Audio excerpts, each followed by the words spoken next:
This is Zettelcast, brought to you by readers, writers, thinkers, and teachers from Lilypub, along with our partners in thought, our Zettelkastens. In this show, we share discoveries that our Zettelkastens have shown us. There you go. And compare notes on how we're using this marvelous invention in our creative work. Thank you for joining us. All right, book. Let's do it again. All right. Episode 18. Team Writing with our Zettelkastens. Well, thank you. Now we're all here, and I have been sort of elected or nominated or volunteered to be the leader for this week. And this time we are going to really take a plunge into our Roanoke stories. So everyone has been invited, if they would like, to submit a piece of story.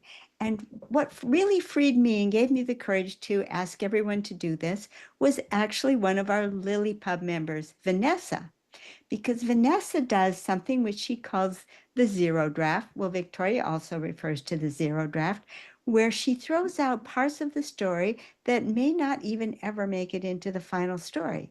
And they may be contradictory to what will ultimately end up in the final story. But that gave me permission to feel like, okay, I can just throw a piece out there, and then later on when we get together and shuffle it all together, we'll make it make sense. But there was a wrinkle. There are not 5 of us writing this story. There are 10 of us writing our story. Each one of us has a +1, our Zettelkasten. So we were invited to invite our Zettelkastens to participate in the creation of our story. And not only will we present our story, but we will share how our Zettelkastens participated. Who wants to go first? I'm raring to go first. Sorry. Yeah. Oh, This assignment we all just was, show up to hear your perspective, so you go first. yeah, this assignment was just an absolute dazzling delight for me, including the fact that you told us what the assignment was a full week in advance, because I really needed to chew on this. So I did not find that my Zettelkasten, Nadia Z, coughed up a story for me quite so much, but the act of interacting with her did.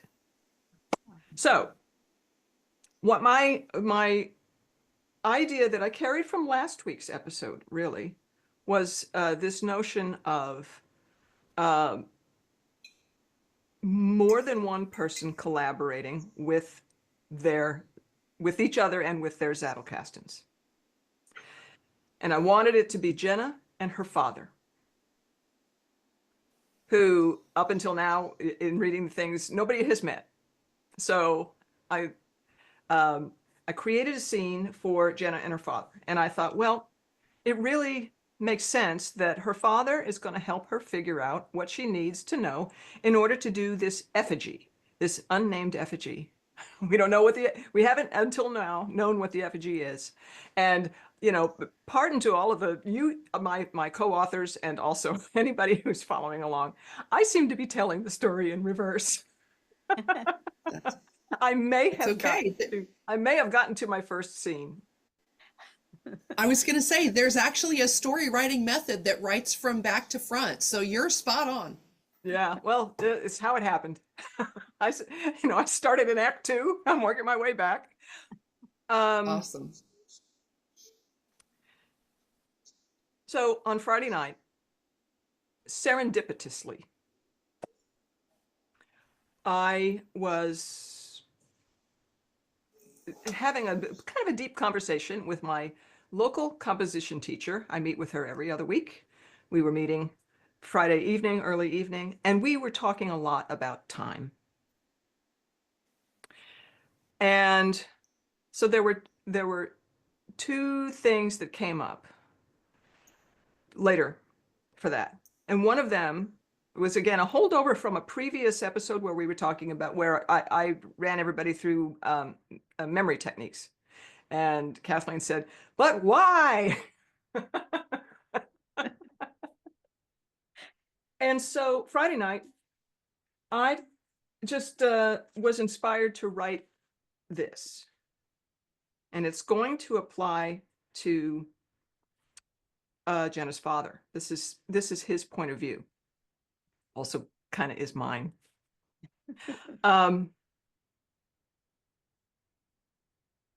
When you memorize the index of your Zettelkasten,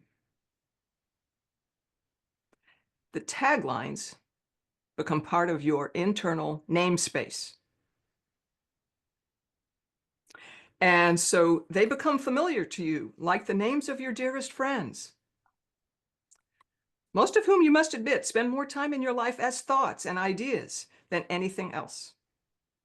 So just like ideas on cards with taglines for names, your namespace is your personal encoding of what you want to be with.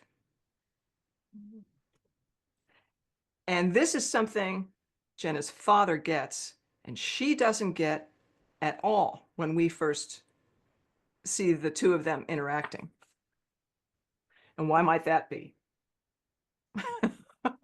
So another idea that occurred to me, and it was kind of funny. I wrote this down on a name card that same evening, and there were all sorts of facts that were wrong about it. But I thought of what could be the effigy.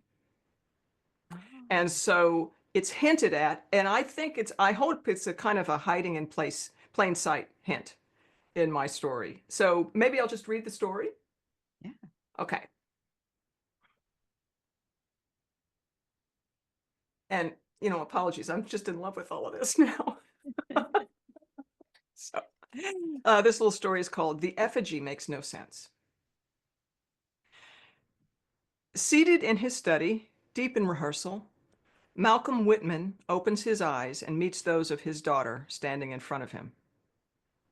A flavor of regret rides the memory of her gentle thou tap, which was how long ago?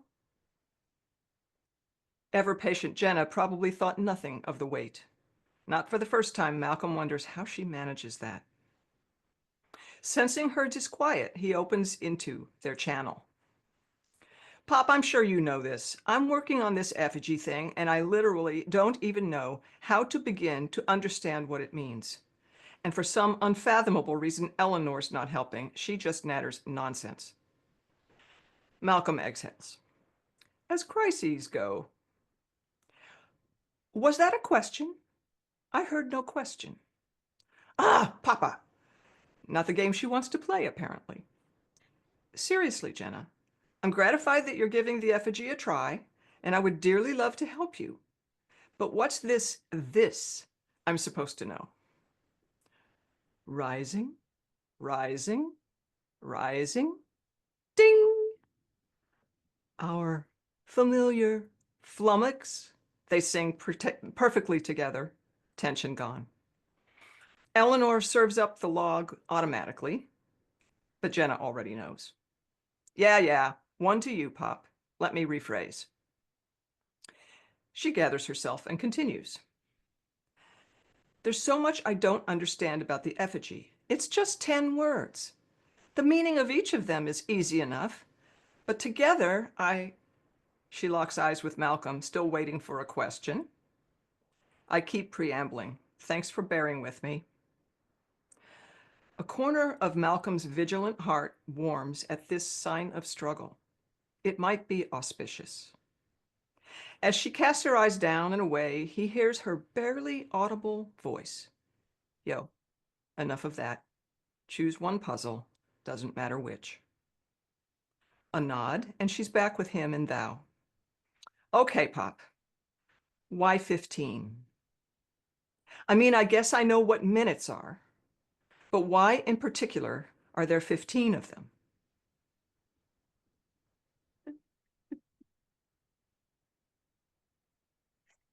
That made me desperately want to know what the effigy is. Does anybody have a guess? No. Well, okay. We'll just leave that as a slight mystery. I think that some people are going to guess. Remember, we all know that the effigy is for linguistic phrases that were once current and have gone completely out of use. Kind of So like butt dial. if you can think, yes, exactly, like butt dial. So if you can think of a linguistic phrase that involves 15 minutes, 15 minutes of fame. yeah, Oh, yeah, okay. exactly. So yeah, I don't want it to be like, oh, it's a big reveal, because it's a little reveal. Um, but what this opened up for me is Jenna's experience with time is special. And it's because her experience with the link is special. Because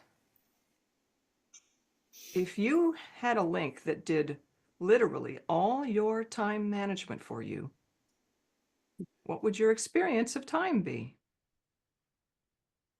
Always just being in the present. Yeah. Yeah. And so that kind of, I'm going to have to go back and rework some of Jenna's ways of speaking. She's always in the present.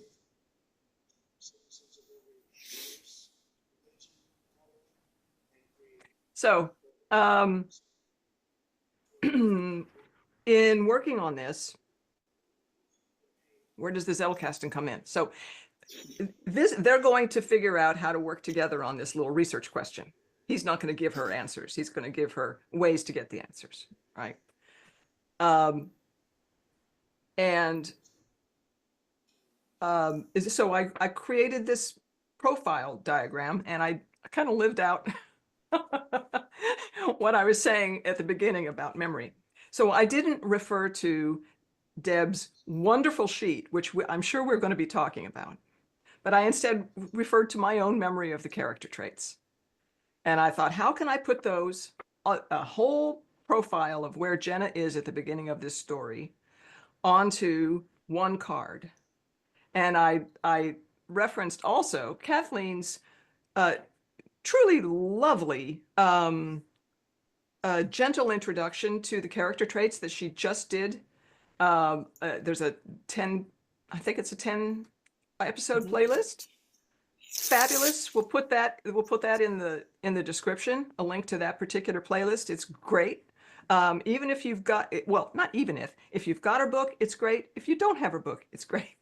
It's a real gentle introduction to that way of thinking. But one of the things that she talks about is just the very simple way of drawing her diagram without having to draw the circle if circles are difficult for you. So I'll just do a quick flash. This is what I drew. It's full of spoilers.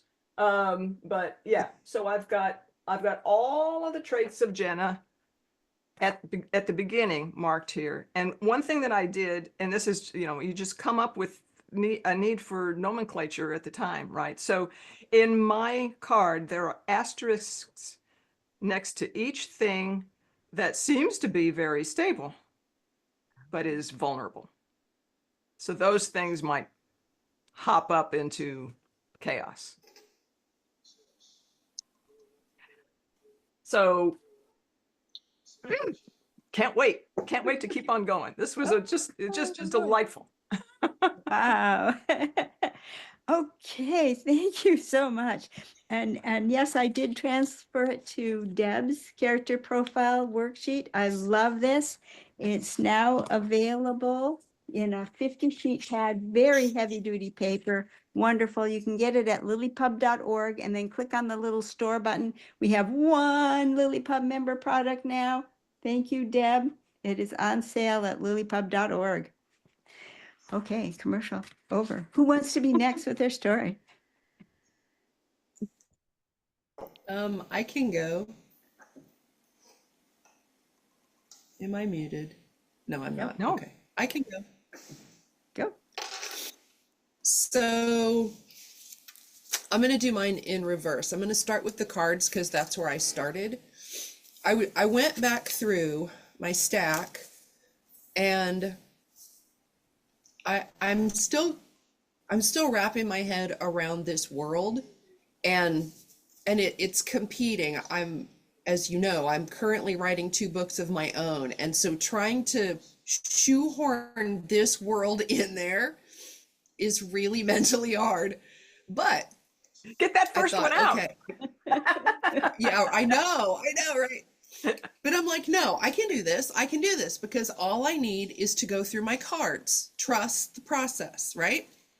So I pulled out 4 cards that maybe seemingly aren't related, but you know how those connections work. You find them and you see them, and all of a sudden something kind of sparks. So last Sunday, so a full week ago, or no, when did we get this assignment? Monday. It was the day after the assignment, so it must have been on Tuesday. I pulled my cards out, and I just kind of parked them on the side desk, and through the week, when I had a moment, I would just look at them and like, okay, what's percolating here? So here's the cards. The first one is a card, the label is Stars Align, Process for Potentially Solving the Beta Test. So I started with that one. Then I pulled Mystery Seed, Possible Ritual of the Henge. And then in parentheses, I believe it was Julianne who asked the question, why hide the truth about the world and where? The next card was, it's a simple question. What is the number of generations who have passed? And then the final one is my Alex card, which is the character that I wrote about in the garden. And her card has a question. Link stores thoughts across space and time. And my note to myself at the bottom of the card is, consider the connectedness of it all. So those were my starting points. And this is where those led me. I sat down, I did just a very brief, literally like 5-sentence sketch in my notebook, just kind of sketched out an idea, drafted it, I let it sit, and then this morning I went back in, just cleaned up a few things and posted it and finished it up. So this is called Eyes to the Sky. The sky at night was her favorite. Everyone else seemed to take it for granted, but not Alex. She would lay on her back in the darkness of the garden, peering for hours at the vast expanse of winking lights. The details were crisp, like brand new factoids stored in her brain, though she understood the existence of the system went way back as far as anyone could parse. The story of its genesis was legend. How the power of light had been dissected and harnessed and then tethered to the transmission of thought. It dazzled best after midnight when the twinkling stars cast a backdrop that the constant orbs of the system could glow in contrast against. One of the oldest mysteries was that the perceived color of the system orbs depended entirely on the viewer. Some said it was a quantum theory riddle wrapped in the observer effect. Others just accepted it as an unremarkable phenomenon. Alex was one of the former, choosing to question why philosophers and physicists alike were baffled by the behavior of the orbs, while so many others just thrummed along, linking and thinking but never stepping outside of the reality to wonder about it. Sometimes she would close one eye and then the other to see if that altered the color she saw. Once she slipped on sunglasses as a test. Did any changing of the eyes of the observer affect the observed? It never did. But lying quietly among the flower beds, with sweet and musky perfumes wafting by with each breeze, Alex kept her eyes to the sky, remained fascinated, and committed firmly to wonder.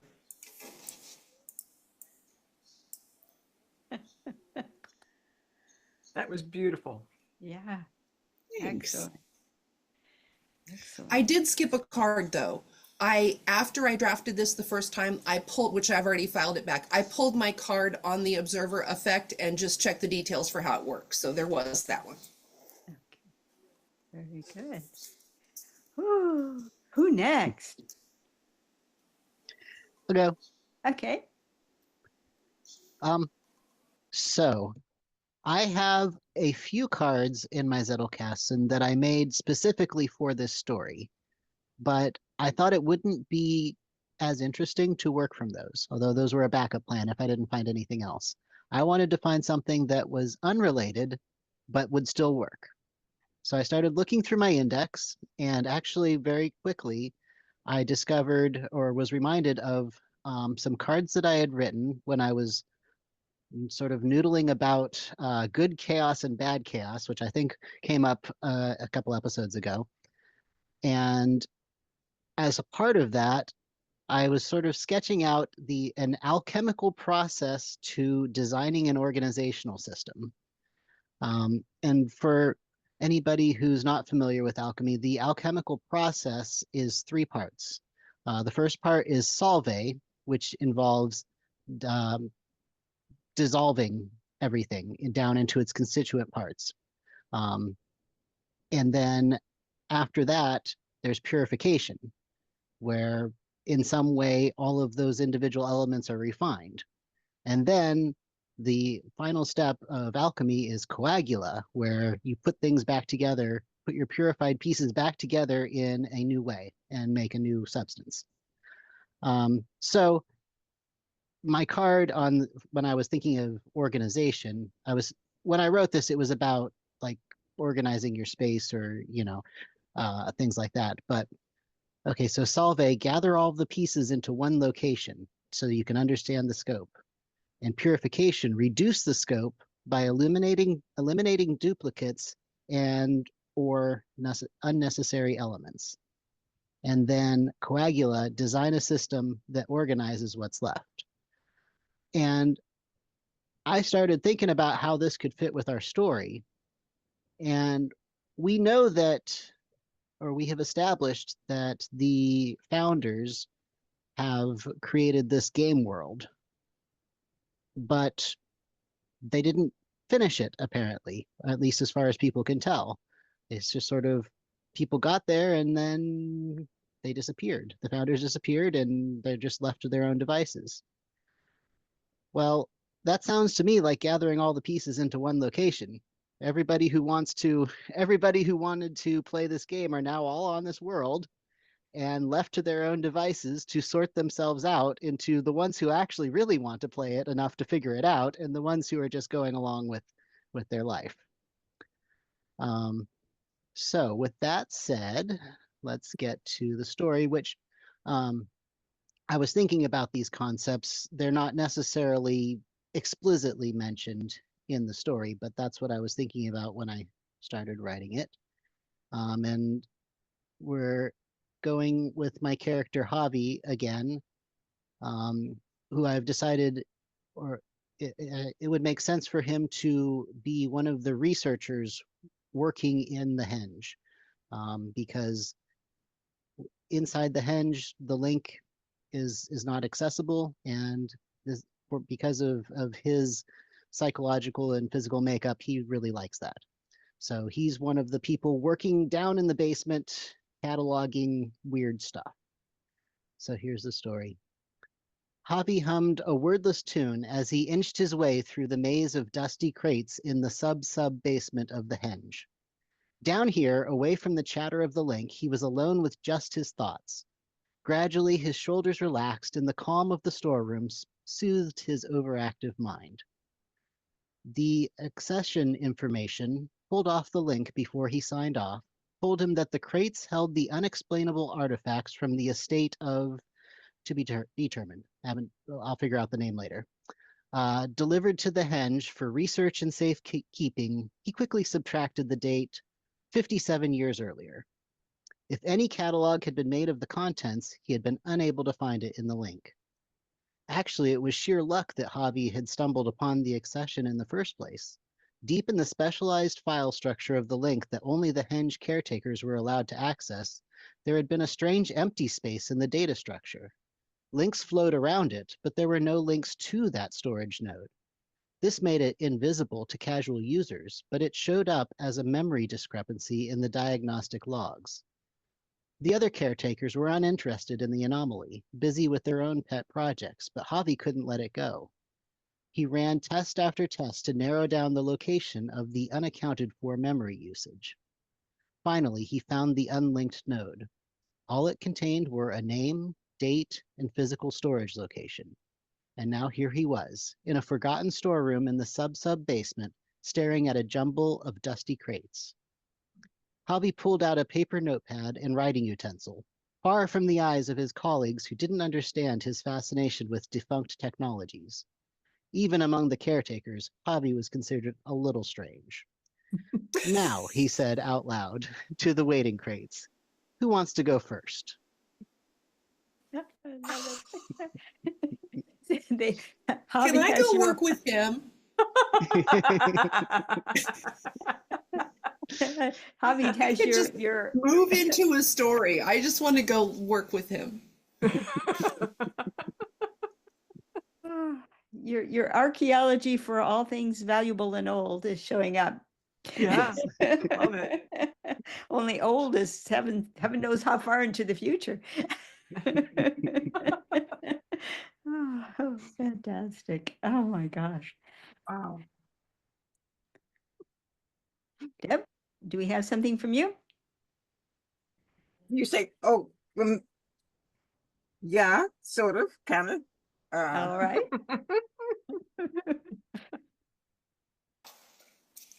This is there such thing as a sub-zero draft? Yes, Sure. absolutely.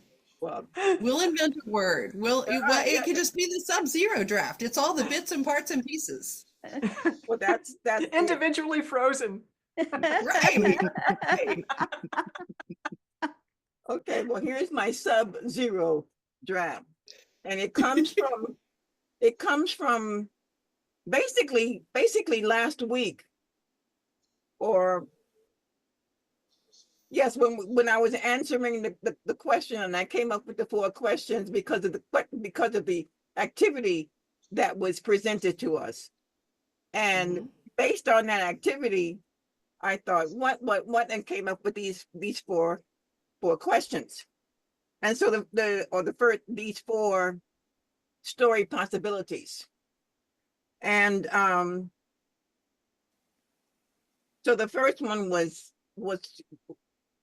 where did the librarian come from? Where did she come from? And Kathleen interestingly asked what or observed. Well, that's very interesting that you would think in terms of the librarian appearing or coming before the library came, and I thought, yeah, well, that's that's the way it came in my mind. So here is this sub-zero, and so that's the card that all of this is coming from. Okay, the card that was generated as a result of the activity from last week. Okay, to catch everybody up with this mind of mine. Okay, her name, Brom Smith, is an anagram. She knew that much. It was from first womb. Though she knew many things gathered in the ever time she'd spent watching humanity's ebb and flow, she didn't know who'd given her her name, nor how long she'd been in existence. Age wasn't a concept she really even thought of applying to herself. She had ever been. There was not a word spoken or that had ever been spoken anywhere on Earth or on the many planets beyond that blue ball that she didn't speak with native fluency.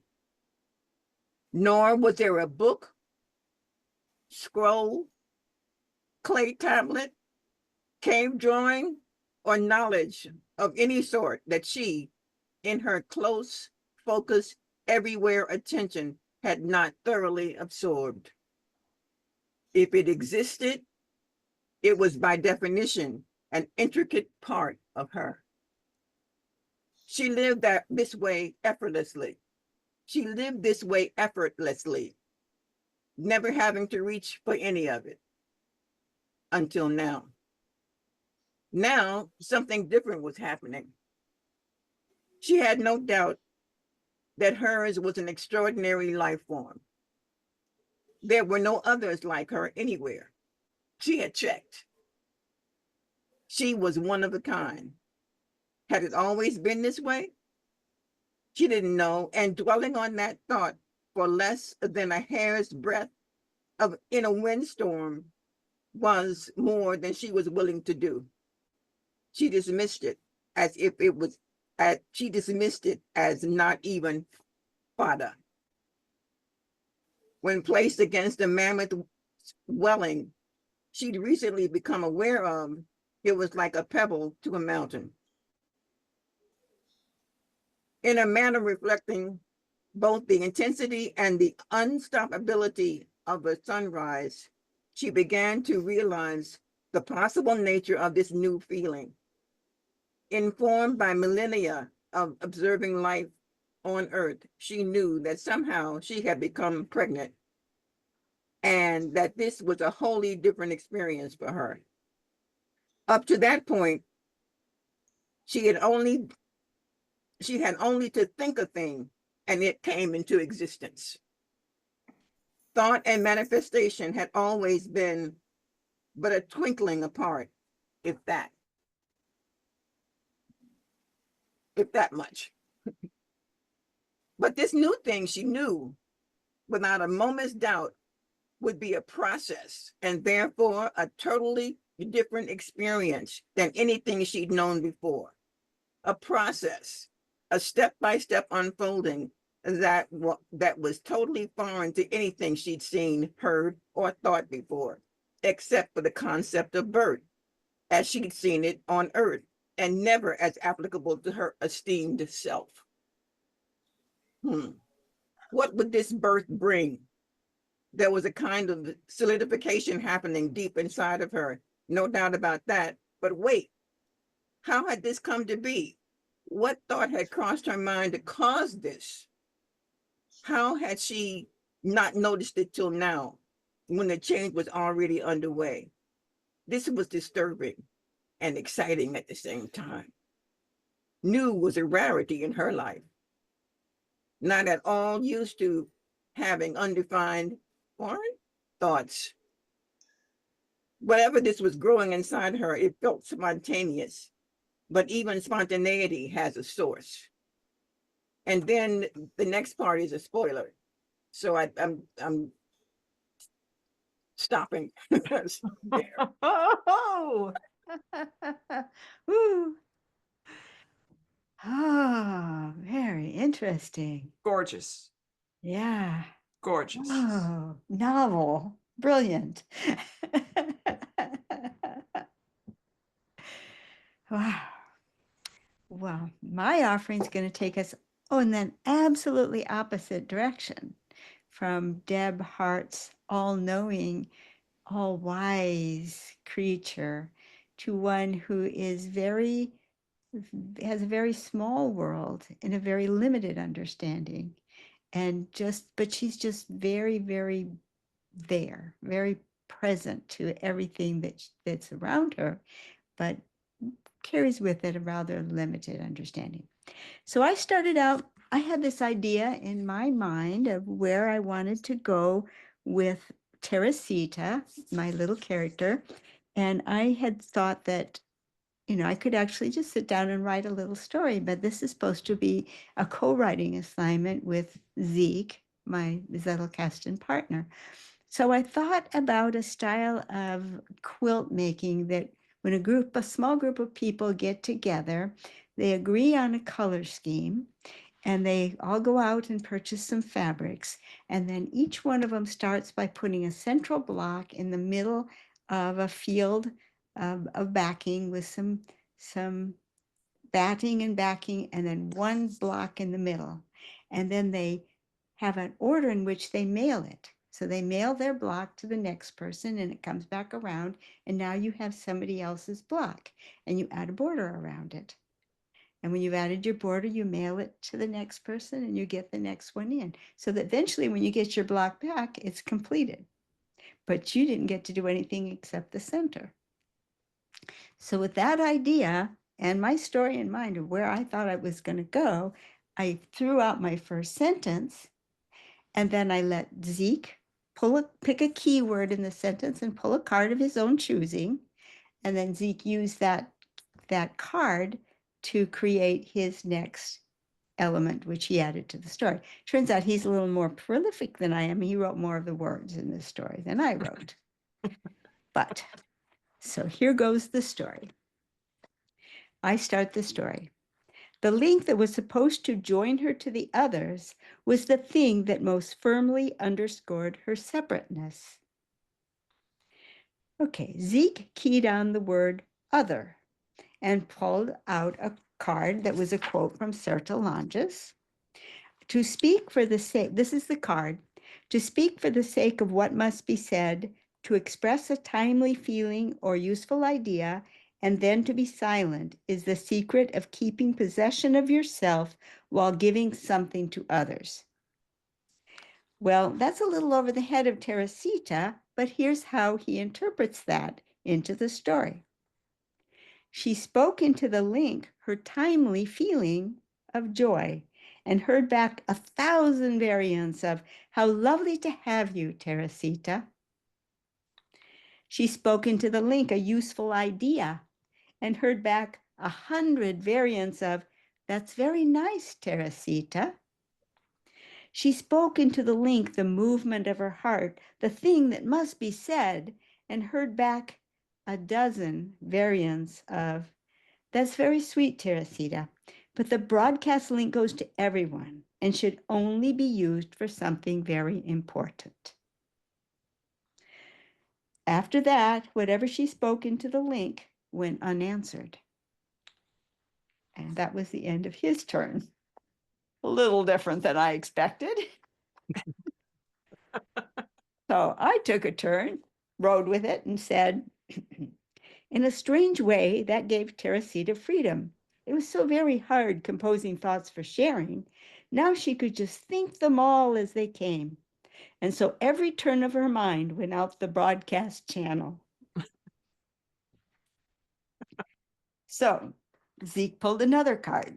He keyed in on the word thought and got a card whose tagline was, a complete thought indexed is installed in the brain. And then from there, he insisted on another concept, which came from Mel Jeffcoat, issue number 7, the concept of contrariety. And he chose a contrariety to a thought being installed in the brain. Because if you think of the link as everyone's collective brain, well, Teresita's thoughts are certainly not getting installed there. So, and this is his turn at writing the story. Exactly 30 days later, she began to hear a succession of replies. Unanswered message moved to pending delete. The messages were signed Sisclean. Oh, Sisclean, Teresita replied, thrilled to have a personal correspondent who was so persistent in reaching out to her. How are you? And so the conversation began. Needless to say, Sisclean is an AI.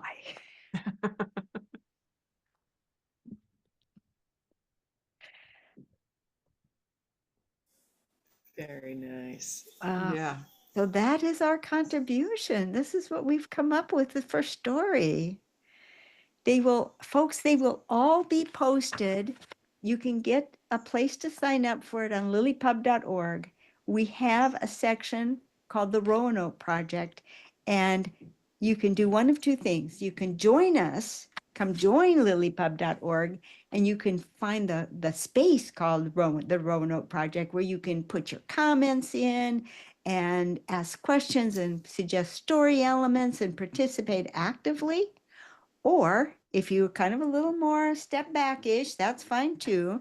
Still at the website, lilypub.org, you can find a place to sign up to get notified of what's going on in the Roanoke Project. And we will send you a link to a shared area out in Google Drive where you can keep up with all of the things that we're posting. And all of these stories are going to be posted out there where you can read them. So either way, whether you want an active or a passive participation, the Roanoke Project is open to you by visiting lilypub.org. So thank you so very much for joining us. Now, who's taking the turn next time? I think it's probably about my turn. All right, Mel. Okay, thank you so very much. Okay, so You see what happens when we get our assignments ahead of time. Right? That is key. very good, very good. Sometimes that doesn't work out and we just, we have something that's a little more ad hoc, but this was unique. Yeah, thank you, thank you. I wanted to see the story moving because, it is moving, and I needed to get up my courage to throw something into the story. When you were talking about that very thing and learning about what a sprint zero is, knowing that some of it's going to be on the chopping block, I immediately thought of a personal experience of mine. It was very uncomfortable at the time. But there's a piece that I composed. It's a big deal to me, called Street Circus. Yeah. Oh yeah, I And know it. there are 32 bars of that piece that I wrote about 32 pages of music in order to find those 32 bars. And it was 32 pages of suffering until the one thing said, how about me? I was like, I all hear right, you thank you there. for your service. Wow. Yeah. Yeah. But that's a great score, by the way, to clean house too. I use it all the time. Nice. It is. If it makes you whistle while you work. Yeah. Right?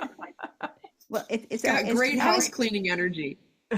I found it's not a good score to co-work with, because I just find myself just staring at the screen, waiting for the visual to change and picturing the actors doing their thing. And it's like, forget it, I can't get any work done. Well, it's manual labor, maybe. Yeah. It's good for sea work. Yeah. Deb. Well, shameless No, I plug. I'll, understand. in the description, I'll link to that. Why not? Oh, Yeah, yes, do. please, please, please. Boy, I didn't intend to do that, but yeah, here we go. No, And that's Deb, good. But where it's did so you true. think- I mean, just giving yourself permission to just make notes, jot down thoughts, whatever you have to do to get it on the page, that's what you have to do. And then just trust the process. Trust that you'll pull what you need out of it later. That's the truest description that I've ever known of the writing process. You just trust that you'll get there.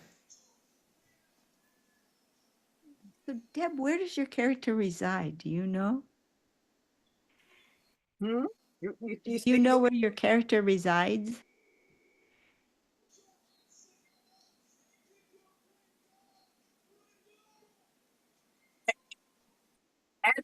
as we're talking about her in this part, um, she resides everywhere. Oh, okay. Yeah. I felt that. Yeah. But I'm struggling with the idea that as I think about her, she becomes closer and closer and closer to this, for lack of a better term, God concept. Yeah. And she's not God. Okay.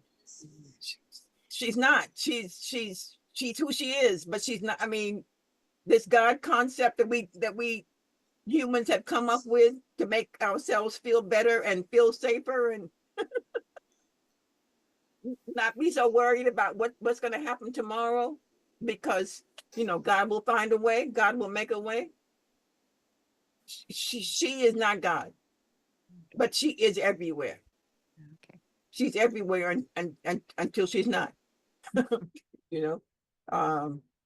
But that's why right now it's at a sub-zero space, a sub-zero draft, because I think it's final draft. I thought it was I think it's beautiful. great. Yeah, I think so too.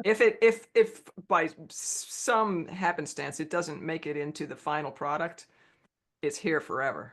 Yeah, It's beautiful. yeah, it is.